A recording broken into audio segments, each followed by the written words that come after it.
हनुमान जी महाराज ने लंका की ओर जो प्रस्थान किया है उसमें उनका अहंकार नहीं है, जिन अमोघ रघुपति करना। जैसे बाण में धनुर्धर की शक्ति काम करती है, बाण में अपनी कोई शक्ति नहीं होती। बाण धनुर्धर के द्वारा जो खींचा जाता है, प्रत्यंचा चढ़ाई जाती है और प्रत्यंचा के प्रहार से बाण आगे बढ़ता है। इसी प्रकार से हनुमान जी महाराज को स्पष्ट अनुभव हो रहा है कि ये रघुनाथ जी की प्रेरणा काम कर रही है, रघुनाथ जी की शक्ति काम कर रही है, रघुनाथ जी की सत्ता काम कर रही है, वो काम नहीं कर रहे हैं, इसलिए वो अमोघ बाण है, इसलिए अमोघ बाण है। तो ये साधक के लिए जब किसी भी कार्य के क्षेत्र में उतरे तो अहंकार नहीं आना चाहिए। ना तो प्रारंभ में अहंकार आए, ना मध्य में अहंकार आए, ना कार्य पूर्ण होने पे अहंकार आए। हम सब प्रारंभ में तो भगवान से प्रार्थना कर लेते हैं कि भगवान आपकी कृपा से ही सब कार्य होगा, परंतु कार्य जब पूरा हो जाता है तो हमको अहंकार आता है। हनुमान जी महाराज जब भगवती सीता जी का दर्शन करके लौट के आए तो भगवान ने पूछा कि कहो हनुमान, किस प्रकार से विशाल समुद्र को पार किया, किस प्रकार से लंका का दहन हुआ। ये जामवंत जी ने सब सुनाया है।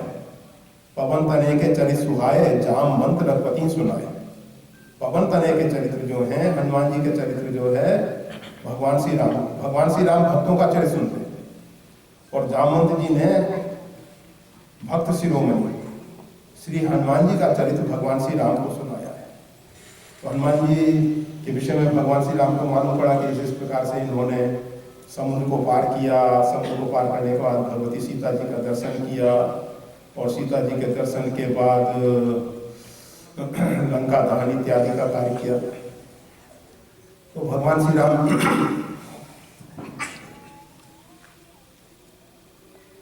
हनुमान जी से पूछे कि आपने ये सब कार्य किस प्रकार से किया। हनुमान जी महाराज चरणों में पड़ गए, कहने लगे भगवान रक्षा कीजिए, रक्षा कीजिए। ये तो सब आपके प्रताप के द्वारा हुआ, मेरे में इतनी शक्ति और सामर्थ्य कहाँ कि मैं समुद्र को पार कर सकूं। शाखा मृग बड़ मनसाई, शाखा ते शाखा पर जाए। अरे मैं तो एक शाखा मृग हूँ, मेरी तो सबसे बड़ी विशेषता यही है, एक शाखा से दूसरी शाखा पर कूद जाऊं। ये जो 7 योजन विस्तार वाला समुद्र है, इसको पार करना मेरी शक्ति सामर्थ्य से बाहर। सीता शोध हुआ, लंबा प्रसंग को हम नहीं पूरा कर रहे हैं। सीता शोध के बाद भगवती सीता जी ने उनको आशीर्वाद दिया, अजर अमर गुण निधि सुख हो, करो बहुत रघुनायक छो। हनुमान जी महाराज को भगवती सीता जी ने बहुत वरदान दिए, बहुत अष्ट सिद्धि नवनिधि के दाता, अस्वदीन जानकी माता। तो हम सिर्फ आपको एक बात बताना चाह रहे हैं कि हनुमान जी की सफलता का रहस्य क्या है। अगर कोई भी व्यक्ति जीवन में सफल होना चाहता है तो सबसे पहले सही ढंग से विद्या अर्जन करें। विद्या और उसके उपरांत विद्या के द्वारा जो साधना मिले उस साधना को अपने जीवन में चरितार्थ करें और साधना के बाद जो उपास का साक्षात्कार हो जाए उसके बाद अपने आप को प्रकृति की, सार्वभौम सृष्टि की, सार्वभौम अस्तित्व की सेवा में समर्पित कर। हनुमान जी महाराज आज भी भूमंडल पे हैं, पृथ्वी पे हैं। जब भगवान श्री राम अपने निज धाम जाने लगे तो भगवान श्री राम ने कहा हनुमान साकेत धाम चलो। हनुमान जी ने कहा कि भगवान मैं पृथ्वी पे रहूंगा और जो राम भक्त किसी भी कारण से, प्रारब्धानुसार या अन्य किसी कारण से कष्ट में होंगे, उनके कष्ट को दूर करने के लिए कोशिश करता रहा। तो हनुमान जी महाराज आज भी पृथ्वी पे राम भक्तों के कष्टों को दूर करने के लिए उपस्थित है। उन्होंने ये भी निवेदन किया कि अभी आपका चरित्र और नाम सुनने से मेरे को तृप्ति नहीं। ये प्रेमी का लक्षण है, प्रेमास्पद का चरित्र सुनने में उसको रस मिलता है।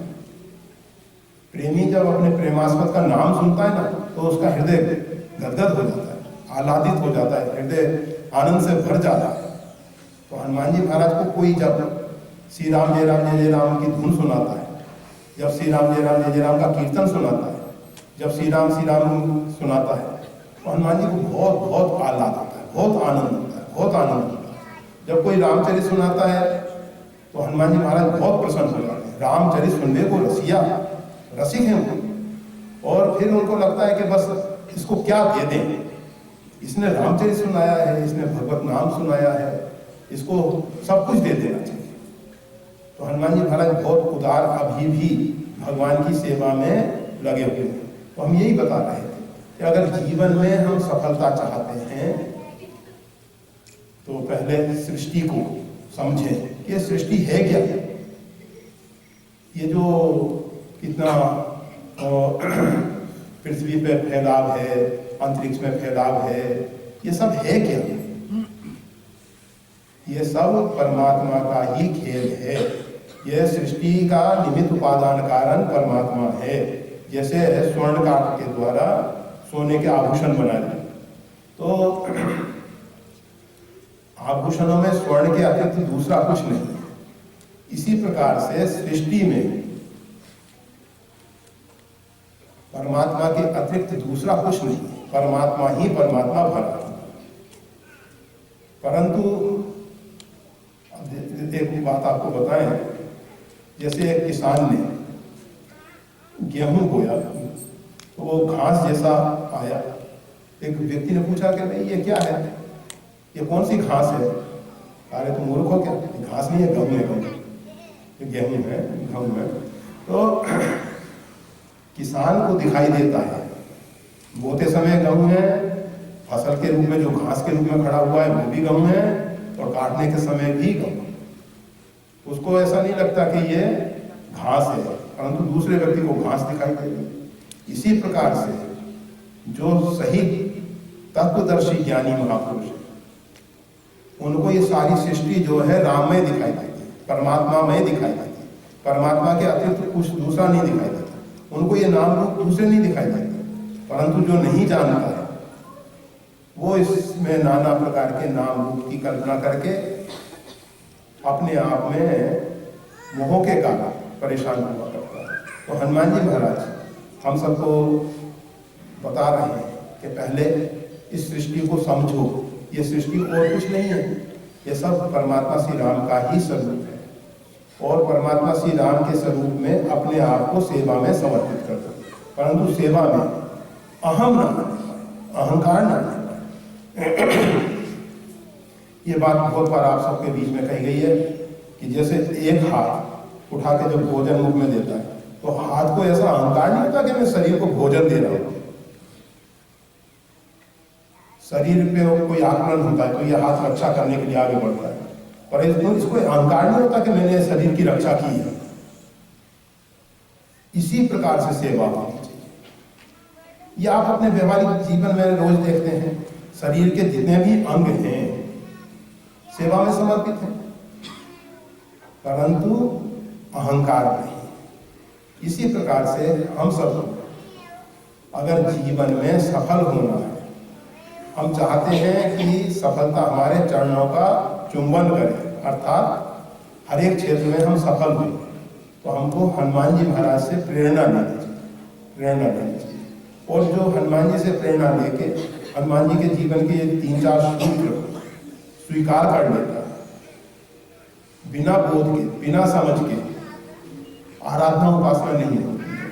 इसलिए सबसे पहले शास्त्रों का श्रवण करना चाहिए। प्रथम भक्ति संतन कर संग,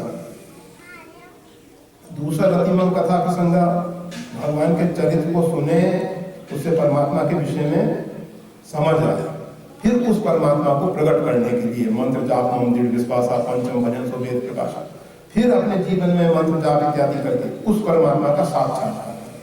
और जब परमात्मा का साक्षात्कार हो जाए तो फिर परमात्मा की सेवा में अपने आप को समर्पित करें।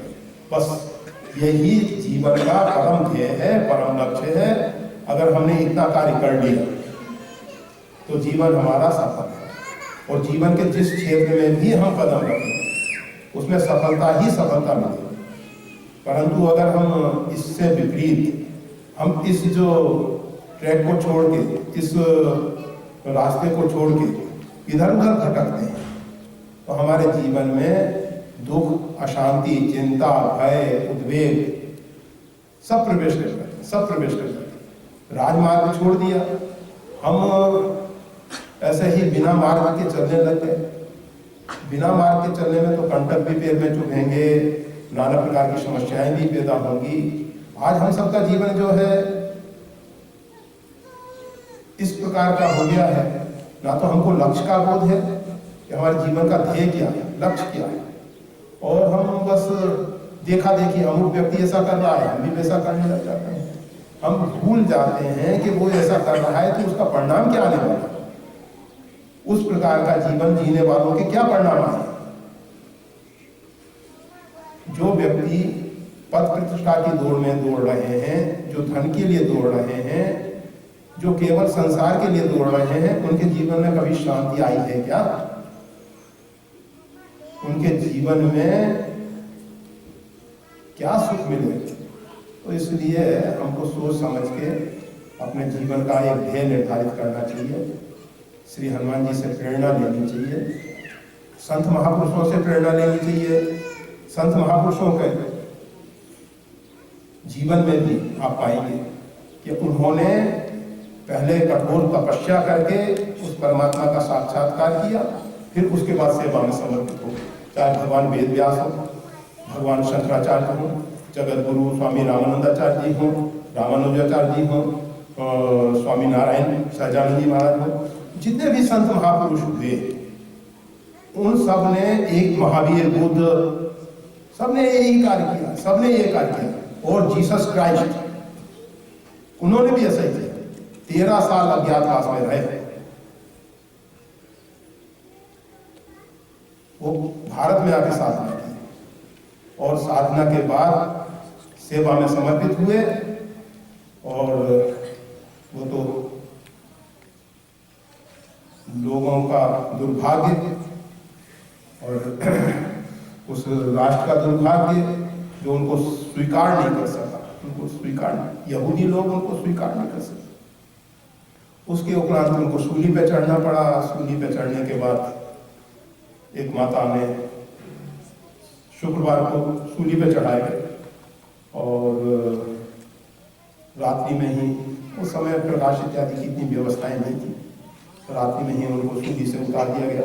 उनको तो दंड इस प्रकार का दिया गया था कि मतलब कीलें ठोक दी गई थी, जिससे कि एक एक बूंद रक्त जो है निकलता रहे, दुखी होके, कष्ट भोग के शरीर का अंत। परंतु एक माता नहीं देख सकी, उसको उतार दिया और रविवार के दिन को फिर जीवित दिखाई दिए। जब जीवित दिखाई दिए तो उनको भय हुआ कि अब फिर कुछ ना कुछ परेशानी है।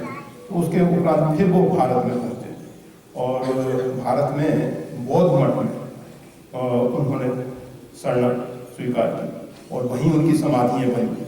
वो समाधियों पे हिब्रू भाषा में अभी तक लिखा हुआ है, 2 समाधियाँ साथ साथ हैं।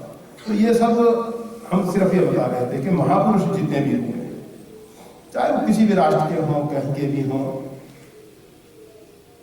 सबने एक ही कार्य किया है। पहले उस परम सत्य को पाया है, वो परम सत्य को पाने के लिए उग्र कठोर तप किया है और उसके उपरांत जब उनको परम सत्य की उपलब्धि हो गई, प्राप्ति हो गई, तो पूरा जीवन सेवा में समर्पित कर दिया है। तो हम सबको महापुरुषों के उसी आचरण का अनुसरण करना चाहिए।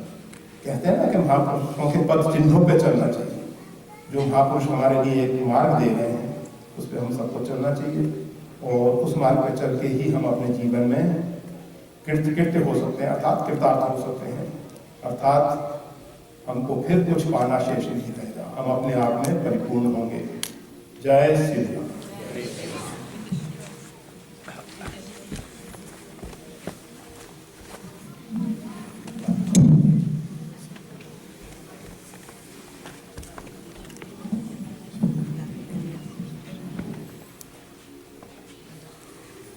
श्री सद्गुरुदेव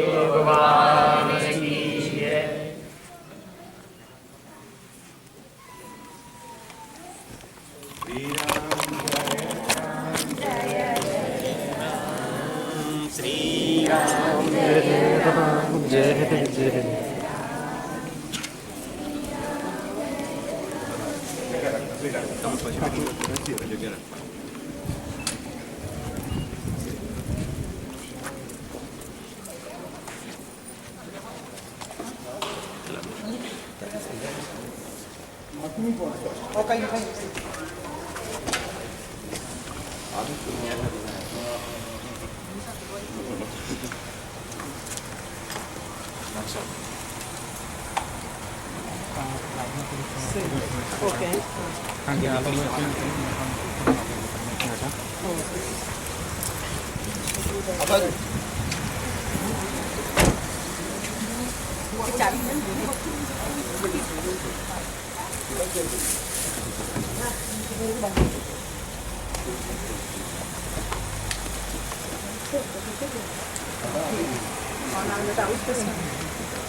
सद्गुरुदेव भगवान की जय। श्री राम।